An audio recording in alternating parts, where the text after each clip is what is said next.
Sean. Hey, RadCast is on. And welcome to the show, Mr. Jim Zumbo. Gentlemen, I am pleased to be here, and I use that term loosely when I say gentlemen. Al Winder. Just want to welcome you to the show. Thanks for taking time out of your busy schedule to hang out with us on a podcast for a little bit. Hey, I'm looking forward to it. There's nothing makes me happier than a cold in Minnesota. If I can't be out fishing, I should be talking about fishing. Hailing from Wisconsin, Jana Waller. Thank you so much for having me. It's RadCast. Hunting, fishing, and everything in between. Powered by Bow Spider. Brought to you by PK Lures and High Mountain Seasonings. And now, here's your hosts, Patrick Edwards and David Merrill. All right, everybody, this is a special edition of RadCast Outdoors this week. David and I are going to take the month of December off to work on some other things. We're trying to do some things to improve the show, but also going to take some time with our families over the next few weeks, as I'm sure all of you are. But we wanted to do a special edition of RadCast Outdoors, a RadCast Rewind, on one of our favorite episodes regarding mountain lions with Dan Thompson. So I hope you'll sit back and relax and enjoy the show. And today we're joined by Dan Thompson. He is the Large Carnivore Supervisor for the Wyoming Game and Fish Department. We're super excited to have him here. Say hi, Dan. Hi, Dan. So there's a cheesy joke. Yeah, so we brought Dan in to talk today about mountain lions. Mountain lions are his specialty and something he knows a whole bunch about. And I know living here in Wyoming, most of us are pretty familiar with mountain lions and bits and pieces about them, but Dan's going to get a little bit more in detail for us. One of the things I wanted to bring up is I read an article of yours a few years ago. It was in 2018. It was called Ghost Cats. And it was published in Wyoming Wildlife, which is an awesome publication. If you guys haven't gone out there and read that or looked at the pictures that they have in their annual issue where they have a photo contest, you should definitely pick those up. But you have this article in here, and it talks about mountain lions and kind of the management plan and what you guys are doing. So I just wanted to see if you could kind of start us off by talking about how mountain lions are expanding, kind of what the reason for that is and kind of what's going on there. Yeah, honestly, that's something that is near and dear to my heart. It's pretty fascinating to me. The expansion of mountain lions, we already knew how adaptable they were. They've got the largest range of any terrestrial mammal in the Western Hemisphere, other than humans. But they still, even in the years of reduction, persecution, they still maintain themselves in the landscape just because of their life history. And what we're seeing now is pretty much wide-scale expansion to the east across the front of their distribution. It started, one of the first new breeding populations, I guess you'd call it, was the Black Hills. And that's where I started working on mountain lions. And, now I'm getting old, but when I started, 15 years before that, you didn't talk about mountain lions in the Black Hills. And now they're kind of, they're the epicenter of mountain lion densities in a lot of places. It's just natural recolonization. And as you see a population, and it's true with all wildlife, but in the case of mountain lions, of course, they were basically extirpated from some of that range in the east. But again, they're very adaptable, and they were able to naturally expand, most likely from Wyoming, and establish themselves like in the Black Hills. And then that population flourished, quite honestly. And now we have breeding populations in Nebraska, North Dakota. They're expanding east out of Colorado. And then we're even seeing, the managers are seeing expansion of Florida panthers. They're much more limited, of course, but basically with some management and regulation, these animals are very resilient, and we're seeing that wide-scale expansion to the east with mountain lions. And I shouldn't say just the east. We're seeing expansion in their current range too, where densities have increased and there more movement among populations, and even north toward Alaska. And you talked about Alaska last time. There weren't a lot of records of them there, but they're seeing more expansion into like that Juneau country and just an overall expansion of the species in general. So just to back up just a little bit, how did you get your start? You're now doing large carnivore, and I can tell you're super passionate about it, and I'm excited, but I want to let the viewers kind of, Sure. How did you get to where you are today? Oh, that's like another podcast. Give us the Cliff Notes. Sure, Cliff Notes. So I grew up on a farm in Iowa. A lot of Midwesterners end up in the West, I guess. And but I grew up, with a lover of the outdoors and hunting and fishing and trapping and doing those things. And but for some reason, I always wanted to work with wildlife. I knew from a young age, and I went to college for wildlife and fisheries and somehow made it through. Then I got several, and this is a career path for a lot of people in the wildlife biology, wildlife management program, is you spend a lot of years nomadic, bouncing around from job to job, 3 months here, 3 months there. Kind of study jobs where they're doing a specific species study. Yeah, working for grad students, working for states. I've done my first wildlife job was songbirds, small mammal trapping, and habitat. Yeah, that's what I'm going to say. Is it's typically not you don't the large just jump carnivore. into, You're doing a turtle study somewhere for 3 months. But at the end of the day, I think that makes you well versed as a biologist. I think it's great. And so I bounced around. I worked. I kind of got into the world of turkeys, wild turkeys, and I ended up doing a master's on wild turkeys in the Black Hills. And so I had that in with the Black Hills. And then when I was finishing up, as serendipitous that this project opened on mountain lions, and I had no intentions of ever going. Well, I didn't have intentions of going to graduate school, but things worked the way they did, and I put in for this mountain lion project, and I was fortunate enough to get it. And it was really, this was at the time where we were just understanding what's happening with this newly expanded population, and it was a really neat time, and we caught a lot of cats, and I learned a lot, and it was fun to be in that world, and basically walking where the lion walks every day was my job. And so I finished up there, and there was an opening here at Wyoming Game and Fish, and I interviewed for that, and basically I was hired as the trophy game biologist, it was called at the time, but focusing on mountain lions. I did that for 5 years before moving into the position I'm in now. So in your free time, would you rather hunt or fish? And what would you rather be chasing? See, that's not fair. Yeah, I know. I think I grew up fishing more because where I grew up, there's a lot more fishing opportunity. There was only certain things to hunt, I guess, put it that way. I think if I was in Wyoming, and we didn't have elk and I read a pronghorn, but it's obviously dependent on the time of year. But I really enjoy spring turkey hunting. Obviously, I enjoy everything that we have to offer in the fall for hunting. But I guess that's an unfair question. He's torn. Yeah, I am torn because it's about 50-50, and I don't, a lot of times now it's more if I can get the kids out to do something like a rabbit hunt or take the kids fishing. And brookies in a high mountain stream in June, July. Yeah, and I have no issues putting a worm on a hook at Lucky Pond outside of Lander because you can catch fish with little kids. You want to keep them. You don't have to put them on a death march the first time they go out. And so I think there's a lot of great, pond fishing opportunities for parents with young kids in Fremont County. So I do take advantage of that quite a bit and try to get the kids out.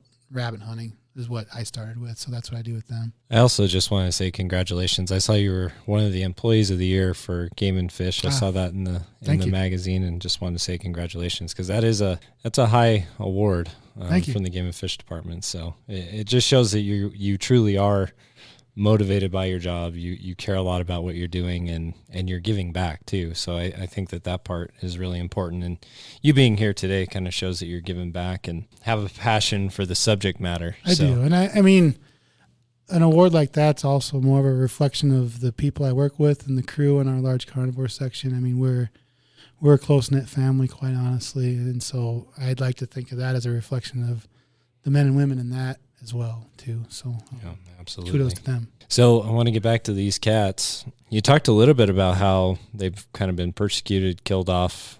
Tell us the history of that. So like most of our large toothy critters in North America, with westward expansion, the goal was to eradicate mountain lions, wolves, and bears from the landscape. I mean, there's federal governmental programs to do so. Mountain lions, there was bounties starting in the 1800s. I don't have it with me, but like the amount of shillings you could get in Connecticut and places like that for taking a catamount, they call them there. And most of those bounty periods extended into the middle to the 70s anyway, 1970s for mountain lions. There was these programs to eradicate them, poisoning pretty much any way you could. And then that persisted from, the 1700s. Well, before that with westward expansion, and not that the indigenous people didn't take mountain lions as well, but those eradication programs really kind of started more in the 1700s, 1800s, and through the 1900s. So, but that, like I mentioned before, that's what was really unique, I think, about mountain lions, is that despite all efforts to wipe them from the earth or wipe them from North America, their life history, they're very reclusive and elusive, and they kind of they make a living without knowing you don't know they're there. When a bear shows up in the neighborhood, they're there. I was going to say, of the three, grizzly bears, wolves, and mountain lions, having interacted and witnessed all three in the field, and I like all three. I think they're cool, but there's something extra special about those cats, because it's just, your eyeballs almost don't believe. Bears kind of, I wouldn't say clumsy, but they're a little cumbersome when they're walking. They're a little more noisy. They're quiet, but they're a little more. Wolves, you can hear them all the time, and they're a little more scattered, right? Yep. But a cat, when it comes, out of a clear cut or up a draw or something, working a ridge, it's almost like a ghost.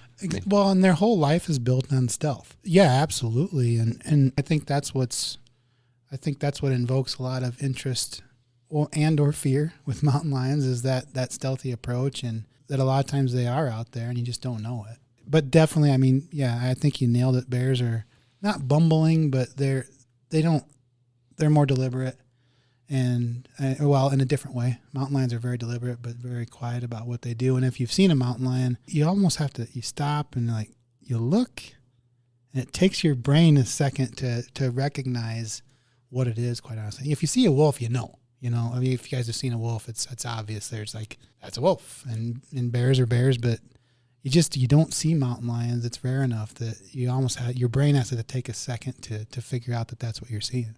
But the wolves are running through the field almost like your golden retriever, your German shepherd. They're pack hunting, right? And the bears they're either rolling rocks or working a trail, or they're deliberate, like you said.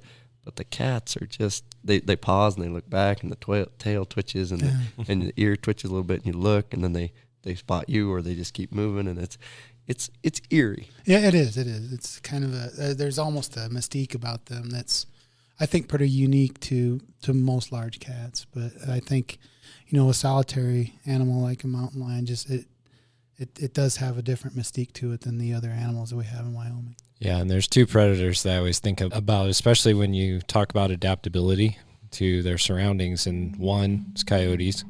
Coyotes are everywhere, and they've figured out how to survive everywhere. And mountain lions. And they're extremely adaptable to humans, and they figure out a way to exist where humans are. And so I was wondering if you could talk about that a little bit, just how kind of what you've seen working with these animals and how they interact in human and urban areas, because California is dealing with it lots of different places. So how do they do that? Well, I think you already kind of attributed it to their resiliency and adaptability. And again, we've been studying them since the 70s, when Morris Hornacher was one of the first people to put a collar on one. But that's in the evolution of, since the Pleistocene, 30, 40 years is not much. So we're still learning about them, but they can make a living wherever there's food and hiding cover. And that's what we're seeing in a lot of areas. The Colorado front right now has a lot of where basically the exurban, as they call it, where mountain lions are there, but there's a prey source. And what they're seeing in areas like that is they're eating a lot of raccoons and things like that. And when we've seen, we did some work in Rock Springs. Justin Clapp, who's a Fremont County native, he's our mountain lion biologist now. We initiated some work down there, which is a little different lion habitat than what you'd expect in the Wind Rivers here. And then we see them eating more coyotes and pronghorn, things like that. In the Dakotas, we saw them eating badgers and mink and things like that. And so they're very good at figuring out what's available. And then there's always specialization that occurs. And so as we have more residential areas, if there is a place for them to go about their business, and there's a standard food source, they can stick around. And House cats. Dogs. They really do like house cats, yeah. And unfortunately, for us, the dog is kind of like another level up, because they naturally go away from dogs. But when they start deciding they want to eat dogs, that's usually when we come in from a management standpoint. And there's issues with feral dogs and stuff where you can't blame a lion for figuring that out as a food source, but those are all things that we weigh into that risk. And of course, when it comes to domestic pets or livestock, it's once they figure that out, it can happen pretty quickly to decide that's a new food source, and that's why we'll usually come in from a management standpoint. And it's typically an easier food source for them, and Sure. they get habituated to it. Yep. But I mean, I want to touch on, so you touched on it, but a mountain lion will go from birds, grouse, all the way up to deer, or even elk or sheep. Yep. Right? They'll specialize depending on what their habitat is, what's available. Yeah, and I mean, we see primarily in Wyoming and in the West, primarily deer is the main food source. But we're definitely some work in Jackson that we assisted with, and there's more elk there. It's in the Grovant country. They were eating a lot more elk in proportion, and especially in the winter when they're able to be stocked better. Are they going after calves, or are they going after healthy adult? Usually it's calves or cows. Okay. And, talking with Elbrock, who was the researcher at the time, it's like we were talking about, if there's 3 elk standing there, they're going to pick the one with its head down, that they can go to. But it is based on vulnerability. But you'll get some toms, like some big mountain lions that'll specialize on larger elk. And, you can look at it this way too. A bull after rut is much more vulnerable than an adult cow. And so they're a stalk and ambush predator, so they're not, they're just whichever one they can get to and get killed quick is what they're going for. What is kind of an average, on ungulates, a success rate on like a stalk for a mountain lion? Oh, that's a great, I don't even know the actual success rate on a stalk. They're pretty successful because they're not a coursing predator. So like with a wolf or a coursing, or even like so they're not wild dogs, they have a lot that they break off and aren't successful. But once a mountain lion makes that commitment and gets close enough, I mean, sometimes they get away, but it's pretty rare once they get their teeth into the neck. I mean, their predation technique is they're basically evolved that their jaws and their teeth are meant to disarticulate the vertebrae. And that's why deer, they can do that a lot better. When they get a bigger elk, it's tougher. Or like in the instance of a rutting deer where there's a lot of neck, if they can't get around to it, then they might try a suffocation kill, but they're going to get their butts kicked with sharp hooves if it takes them a while. So it's all part of that strategy, and they learn it through time. But they're very efficient at what they do. Yeah, you're talking about their physical abilities. Tell us more about that, like their leaping ability and some of the strengths that you guys have documented. Yeah, I mean, they're very impressive as far as they can. I don't know exactly how high, but I mean, it's nothing for them to jump 10, 20 feet in the air over something. They're not a marathon runner for sure. And that's why, like when we're trying to catch them, we'll use dogs. And once you jump the cat, they don't go very far, and they'll go up a tree or go in a hole or something like that. So they're not meant for marathon, versus like a wolf that can run forever. But they've evolved to run from wolves and learn that, hey, if I just run a short distance to the closest tree, the wolves will lose interest and leave. Well, and that's why you can still tree many a black lab or basset hound or non-lion hunting dog has treated a lion over the years because it's a barking animal, and thousands of years of evolving with canids that go after them is why they go up a tree. Yeah. Yeah, that makes a lot of sense. I mean, they're an impressive animal from a lot of different standpoints, whether it be, you talked about their jaws being set up in such a way that they can disable an animal. What are some other interesting things that people might not know about mountain lions and what they do, whether it be when they're attacking prey or just other physical attributes that people may not know about? Well, I mean, they're all muscle, of course. It's impressive to see the musculature of especially like a adult male mountain lion that is just the front shoulders, the neck and head are just, you're kind of awestruck when you see them, just the musculature of that animal. Of course, they have the retractile claws, like all cats, except cheetah's the only one that doesn't have retractile claws. But if you've never seen one up close, they are razor sharp, and there's precision with those claws that they use after they have an animal down. They're just an incredible predator. Yeah. I don't think people understand sometimes, like especially folks who don't live out west and aren't around them, don't understand just how apex of a predator they are. Yeah, and I mean, true. And then I think that's the one thing that we're seeing, those changing dynamics with wolves. And that was one of the things we were talking about when I was working on the Black Hills, is that, I postulated that when I was done with my work, there's probably more lions there then than there were 100 years ago, because there was nothing to compete with but themselves. And we started seeing that with infanticide. So like that's something mountain lions will come in and kill a litter. It's somewhat density dependent, of course, but we do see that. And you see a lot of male on male aggression and fights, which are very impressive. I've heard them. I've never seen them. We actually had an individual call outside of Spearfish, South Dakota, when I was over there. He heard the fight behind his house. It woke him up, and there was this ridgeline behind his place, and so we took dogs up there. And he said something about the cat going in circles, and we didn't think much of it. Well, we couldn't get the cat to tree, and finally did, and it kind of looked like a stroke victim, like half its body wasn't working. And so it was obviously in really bad shape, so we euthanized it, and I took it back to the lab and skinned it and did a necropsy, and like half of its head was mush, the muscle, and there was canine punctures through the skull. And that cat was still alive. It was from a bigger male that won that fight, but there's a lot of those things that happen. One thing we're learning is there's a lot more interactions between them. As we get more GPS information on the animals, we do see there's more interactions, but they're still very much a solitary animal unless they're mating or unless they have young. Yeah, I saw a thing on Facebook just the other day. They had there were 5 mountain lions together on this person's front driveway. I think it was in Florida somewhere. Yeah. But, they were all caught on this porch cam, and there were 5 of them together, and they were like, man, this is really crazy behavior, because typically you don't have that many together, but there were 5 adult lions all in one spot. And that was probably, as those kittens, as they get older, some people call them cubs, I've always called them kittens. As they get older, they'll get almost as big as the female.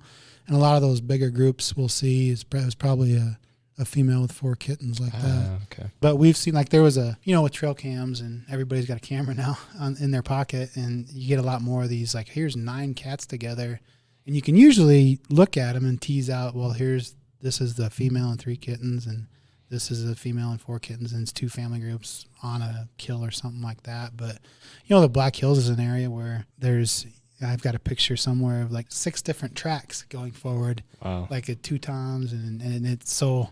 it is impressive, some of those interactions that you can see. I've had the opportunity to harvest a mountain lion, and I actually consumed it, and it's pretty good. People don't know that until you actually, and you've had the chance to kind of immobilize some of these and collar them, right? And I mean, it's hard for me to tell people the muscular structure of these animals it's unreal. I mean, they are purpose-built, just machines. The sheer power in a mountain lion, it's hard to explain. I mean, but you think about this as an animal. A female's average about 100 pounds as an adult. Males can get up to 200 pounds. That's extremely, extremely rare. But we've caught multiple cats over 170 pounds and put collars on them, and you can get an adult female to take down an adult cow elk.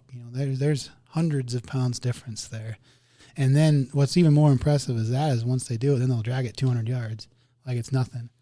And so there's a lot of power there, like you said. And we did a lot of immobilization and collaring when I was doing my research in the hills. And the first cat I ever caught, we actually taught, there were 2 females, like 75 pounds, dripping wet. They weren't that big, but the one was starting to come out of the drug, and we had to do one tightening on the collar. And I grabbed its tail, and it just did like a little lunge and pulled me and her with it, half drugged. And so, I mean, they have a lot of power. Wow. It doesn't make me feel too good about my chances if I ever encounter one. No. So how can someone tell the difference between, I think the most commonly confused is an adult wolf, possibly a canine, but usually a wolf and a mountain lion track. Can you explain to our listeners? Obviously the claws are always present on a wolf track, and they're generally not on a lion track. The big thing The diagnostic thing to look for on a track is on the pad. You're going to see 3 lobes on a mountain lion where you won't on a wolf. It's like kind of like a smashed M. But depending on the substrate, you might not always get that. And wolf tracks are much more vertically oriented versus a mountain lion track is horizontally oriented. And basically look for those. The toes are more teardrop, and they're just, again, it's kind of a cleaner track usually on a mountain lion than a wolf. And I always say look for more than one track, because if you just get one track, you always find, oh, there's no claw there, or there is a claw there. But look at that. Look at the lobes on the front track. All cats have that 3 lobe. If you got a house cat, go out and look at their tracks, and you'll see those 3 lobes on the bottom. That's really diagnostic on a cat track. Yeah, we had a mountain lion come through our place. This was been years ago on my farm, and it went and checked out our garbage can. It was just moving through. Mm-hmm. It had stopped by either previous or right after at my neighbor's house and killed some chickens. And that's not good. Yeah, they called us all upset because they thought it was our St. Bernard. And so I had seen the tracks in our driveway, and I could tell they weren't dog prints. And I'll tell you, my St. Bernards were pretty good size, but this track was way bigger than any kind of track that they put out. So it was kind of one of those things where you could easily tell that, it was massive. I could put my hand pretty much in it. It's just kind of funny because they were upset about it because they thought it was a St. Bernard. Well, it was probably a 8-foot high fence to get in there. And I was like, my dogs can't get over an 8-foot fence. They can't even get over a 4-foot fence, because they're just big, heavy St. Bernards. So anyway, we went through all that, but they really are incredible, and they do cover a ton of ground. And I know you wrote about this in the article, is that you're starting to learn how much ground they can cover. So can you touch on that a little bit? Yeah, that was one of the things I was looking at back in the day when I was doing my research, the dispersal potential. And it's actually how we based our management plan. We know they move a lot between and among populations, but what became really interesting is these cats more on the eastern front of their range. Basically, we've seen them move from the bighorns to the Absarokas and to the Laramie, and all throughout the West. But there's always another breeding population there.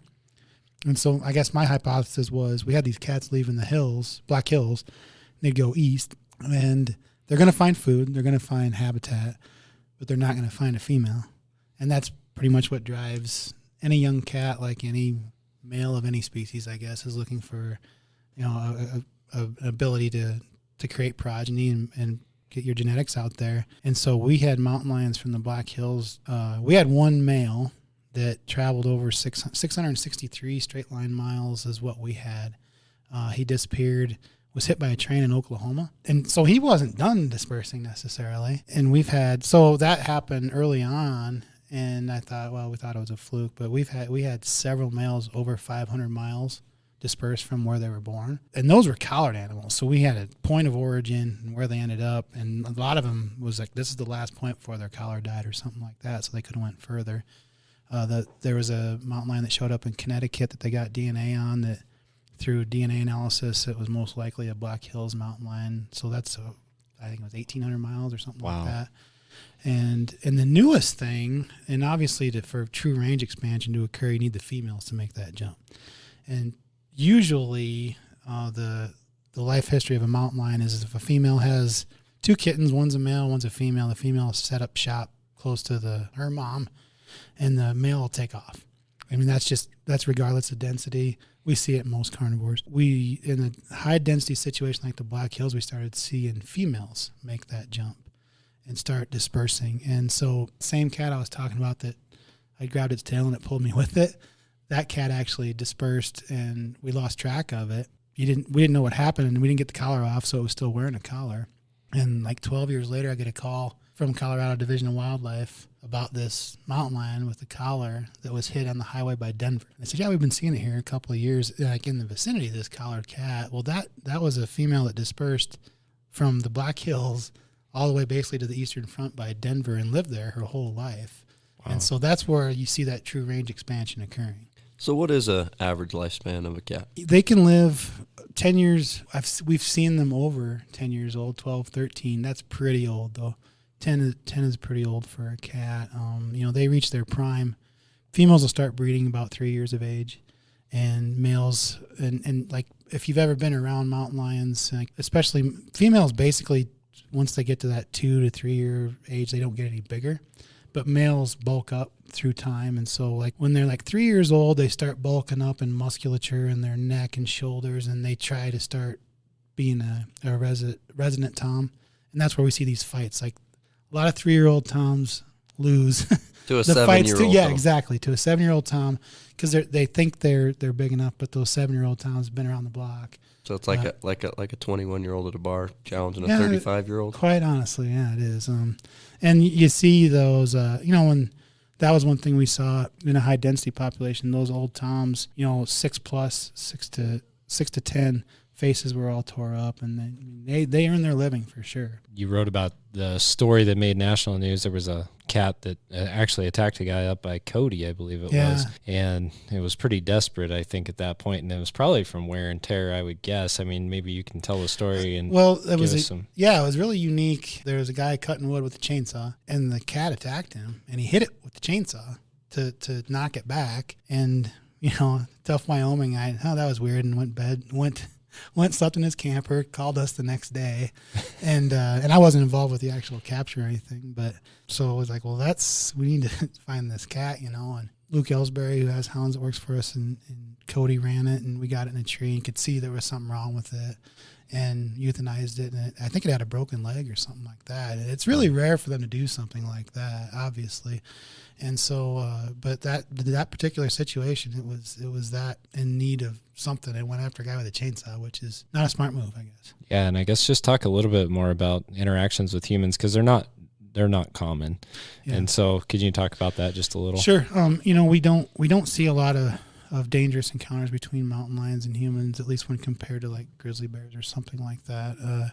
As we see, we're seeing more of it, the royal we, I should say, wherever there's mountain lions, in California, where there's a higher density of mountain lions and a high density of people using the same landscape, there's more potential for that. And so, but it's still extremely rare that we actually have actual attacks or fatalities attributed to mountain lions. And that's the only one really that we've had in Wyoming.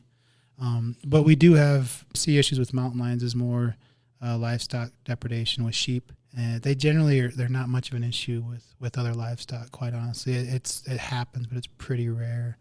And as far as human encounters, we talked about a little bit before, but it's usually more of a pet situation.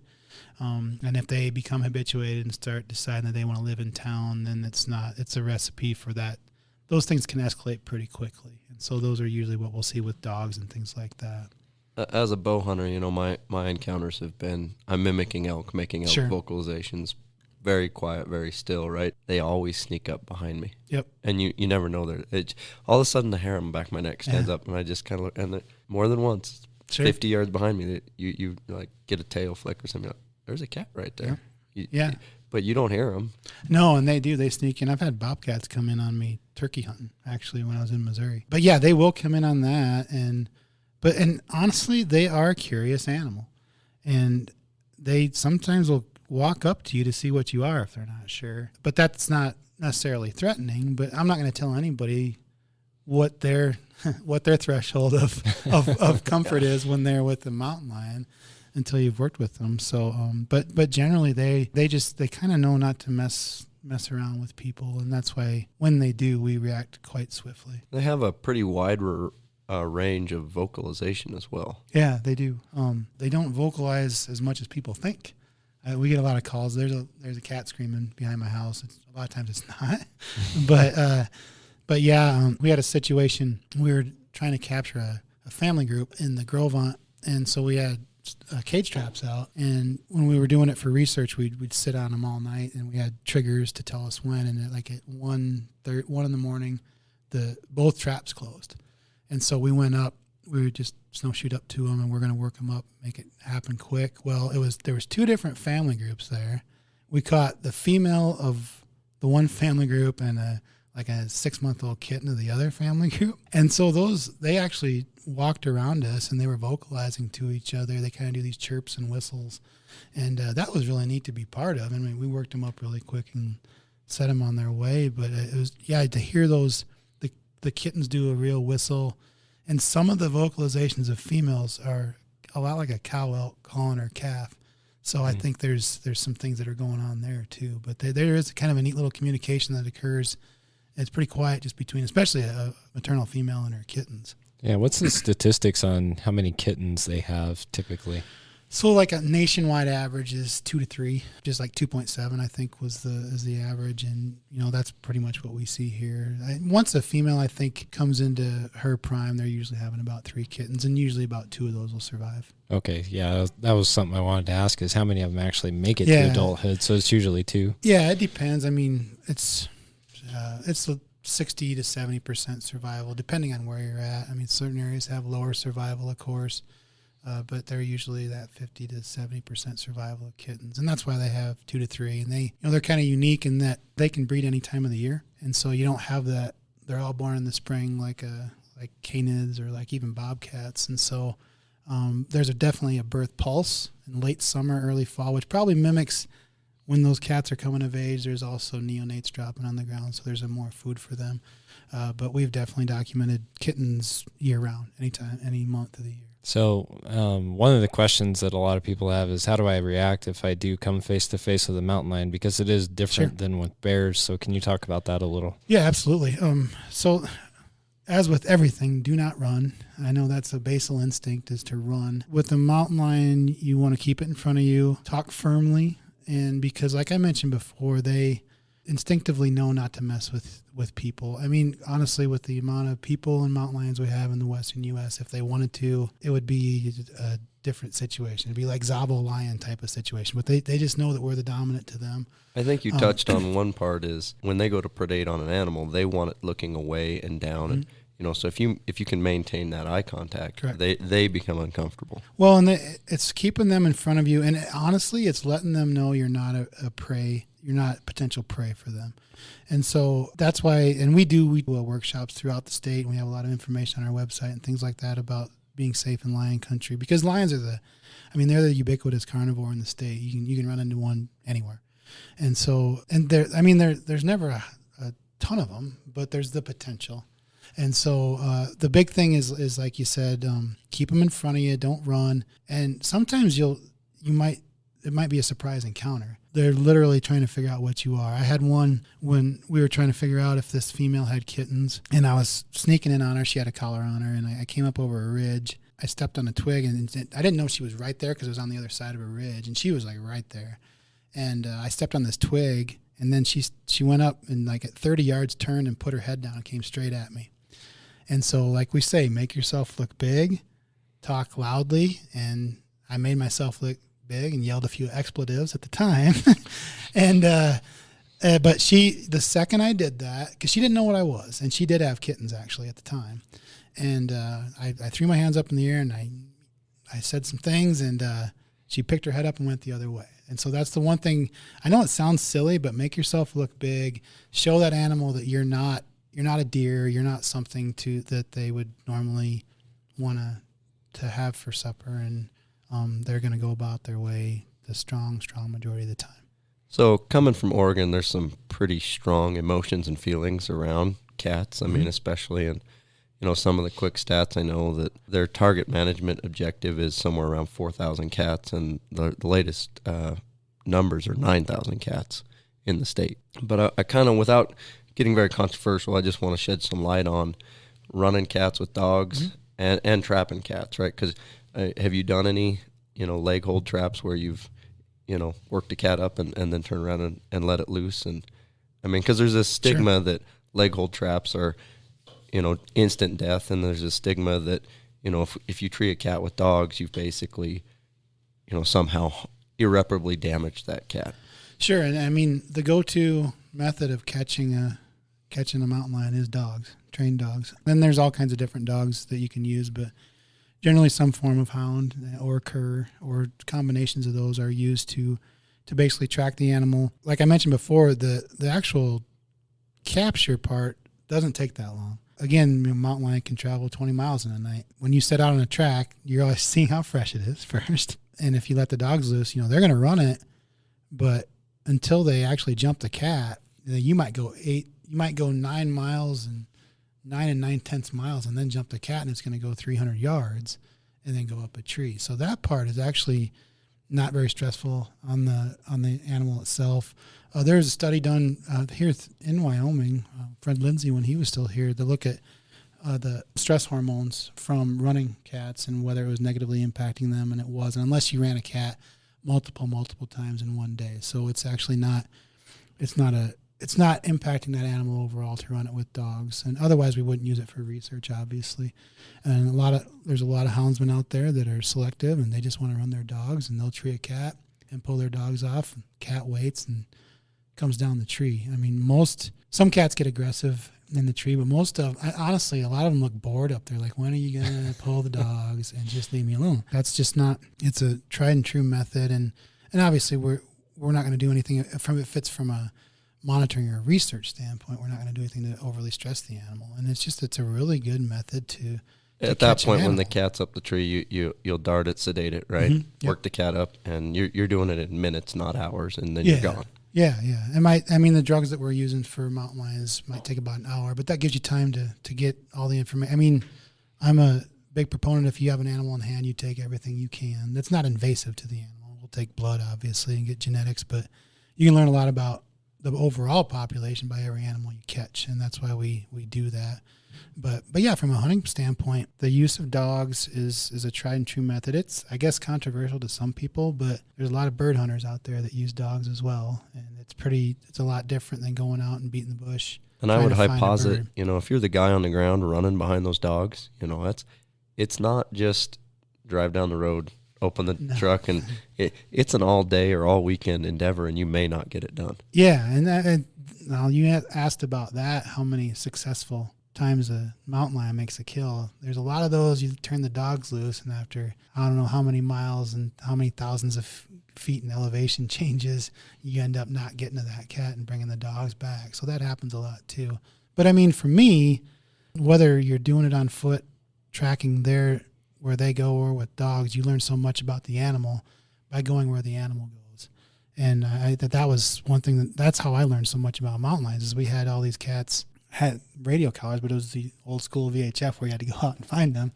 And so you live where the lions live, and you get to see all the unique things they do. I mean, they'll go up and climb across the log because there's a log there, things like that. So I was fortunate enough to be able to do that.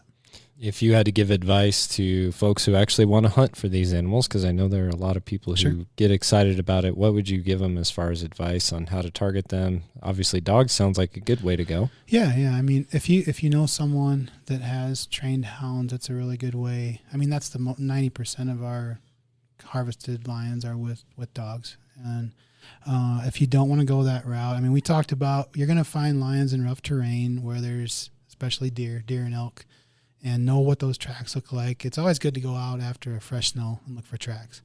And that's how with hounds we do it for the most part. There's people that have had success in calling as well, be it the elk cow-calf calls or distress calls.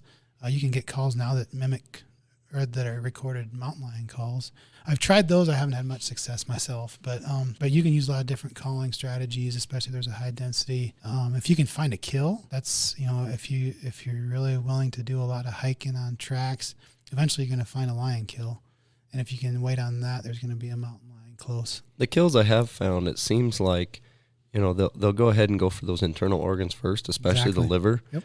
And then they kind of cache it. Mm-hmm. But they do come back and consume the rest of that animal, don't they? Oh, absolutely. Yeah. So I'm glad you said that. So mountain lion, the things that we throw away usually are the highest protein, and so that's what they're going to go for first. And when they make a kill, like I said, it's usually a neck bite.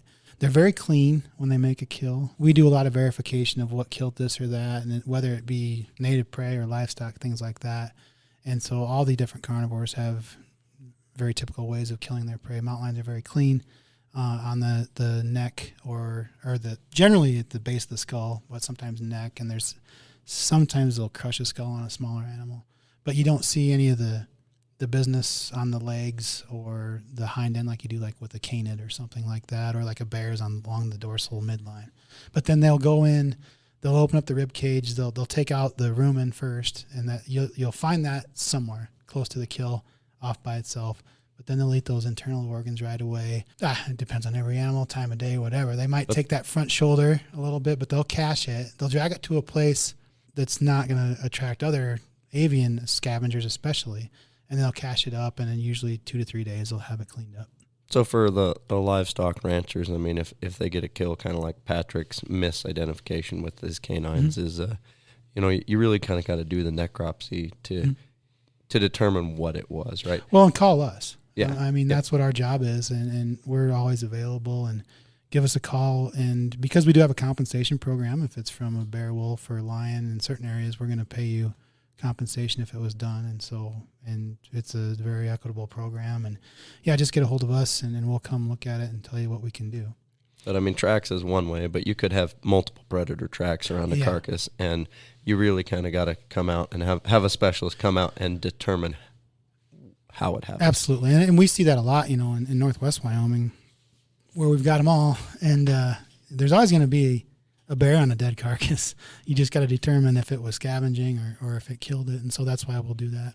So what is the population density for Wyoming, and what's the targeted goal to maintain? So we're a little different in that we don't have a number of mountain lions for the state. We assess the populations through trend of whether the population's stable, increasing, or decreasing. Now, that doesn't mean to say we're not doing some targeted areas where we're getting densities, and we're always trying to learn more about that. But basically, our goal is to maintain lions on the landscape at regional density, or at differing densities depending on regional objectives. So certain areas we might try to maintain a source population, but primarily we try to maintain a stable population. We've had several areas where our goal is to reduce the densities, and we have. And so it's kind of it's because of the way mountain lions move amongst populations, it's this kind of a source stable sink movement. But you guys are letting them naturally disperse where they want to. There's no artificial relocation displacement. Absolutely. That's one of the big, as you mentioned before, myths. Not so much here, but the further east you go, the notion as these animals show up in new areas, it's always black helicopters, and this is seriously, it's black helicopters or semi trucks or hauling trucks that bring these animals in. What would be the benefit of doing that? None. Okay. And the cost would be what? A lot. Yeah. But I mean, people just, when you get an animal like that, like we talked about, that is an apex predator, good at what it's doing, gets people nervous, and I understand that. But then when the conspiracy theories start going around, it's interesting. When I finished up the field component of my work, I was living in eastern South Dakota, like a mile from the Minnesota border. I had this acreage I rented, and the guy who owned it was really cool, good old guy. He knew his stuff, and he came up to the ranch one day and said, "So I ran into a guy at the gas station. He said he just saw a truck with 8. This is serious, with 8 lions in it that they're moving here to kill a deer." I'm like, Kurt, come on, man, that is not true, no. And so that's kind of the big thing, that because of increasing deer populations in the Midwest and the East, that managers are bringing in mountain lions to take care of that, and that's absolutely false. Yeah, that makes sense. I do want to get a recipe from you, because I know that you actually have eaten mountain lion, and you say it's really good. David's had it. I've never had it. So tell us, if you were to have some mountain lion meat, how would you prepare it? Depending on time of year and what cut of meat we're using. Like in the summer, if I had a back strap, I would marinate it, because it is a tough meat. But you can marinate it and just put it on a grill and kind of cook it like a pork tenderloin. I've had it that way. It's really good. Otherwise, it's a very crock-potable, if that's a word, crock-potable meat, and I've had it. Now, one thing I haven't done that I want to try, my wife makes a really mean green chili. I think it would make a really good green chili. I know a friend of mine has done that. And otherwise, slow-cooked like a pork taco, but a lion taco with lime, cilantro, and all the fixings, guacamole. So why is there a palate difference between the canine and the cat species? As far as how they taste? Yeah. I've never actually eaten a canine. I shouldn't say that. I think I have. When I was in Africa, I had it. But that was a domestic dog, I guess. I think it's because, again, the canids are built for endurance and a marathon. And so you look at the skinned canine, any of them, and there's nothing to them. the mountain lions have a lot more meat, so I think that's going to impact the flavor of that meat like it would, like a skinny deer versus a fat deer. There's going to be a difference in taste. That's probably why. And I mean, I've had both carcasses skinned and hung, and I haven't eaten a canine. So yeah, and I don't know if it's not such a mental thing. It's more just if you were to look at the two side by side, one looks appetizing, the other doesn't. Yeah, it's a darker meat on a canine, and it's just there's not as much to it. That's not to say I wouldn't try it. I just I'll try just about anything. But sure, and I know David, you like it. So how do you like to prepare it? So I've had it just on the barbecue, but we've also made jerky out of it, and it's actually a very good jerky. I've never had that. So what would you say to the folks out there that are afraid to try it because it is a cat? I mean, you two have had it, so what would you tell them? Well, what you do is you trick them. You don't tell them. Here, try this piece of jerky, and when they say, "Oh, that's good," oh well, guess what you just ate? Yeah. Bobcat again, I guess what I would tell people is it's very similar to pork, the overall texture, except you don't have the fat marbling that you would with swine. So, but I mean, I would concur with just overall appearance, texture. It's not saturated fat like pork, but it would be like a really, really lean pork. Yeah, it'd be something that would sound good, like in a crock pot with some green chili or something like that, doing a pulled pork carnita type deal. I mean, that would probably be really good. So I'll go as far to say if you're out there and you have one and you don't want to eat it, I'll take it. I'll eat it for you. Yeah, no, and that's true. I mean, it's worth saving that meat and trying it, and it's always good if you're at a wild game feed to bring in something different. So it's going to be small game, but everybody's gonna try it. Unless you're a houndsman, it's going to be a little bit hard to procure that consistently. Well, true, exactly. Yeah. Well, cool, Dan. I really appreciate you coming in. Mountain lions are obviously a really great species that we have here in Wyoming, and it's cool to hear a little bit about how they're being managed and just learn more about those cats. I really appreciate you taking the time today. Yeah, anytime. Thanks, guys. Thanks again for listening to the RadCast Outdoors podcast. We hope that you've enjoyed the show. If so, please go to Apple Podcasts, Spotify, or wherever you're listening to this podcast and subscribe, share, and give us a 5-star rating, which really helps other people find the show. You can find all of our shows, recipes, giveaways, videos, and much more at radcastoutdoors.com. While you're there, please help support the show by purchasing a RadCast Outdoors shirt or hat. Please don't forget to follow us on Facebook and Instagram. We also have a RadCast community on Facebook called RadCast Nation, and we'd love for you to join in the conversation there. And of course, please help support our sponsors who make this show possible. Thank you again to PK Lures, Bow Spider, and High Mountain Seasonings. Until next time, get out there and enjoy the outdoors.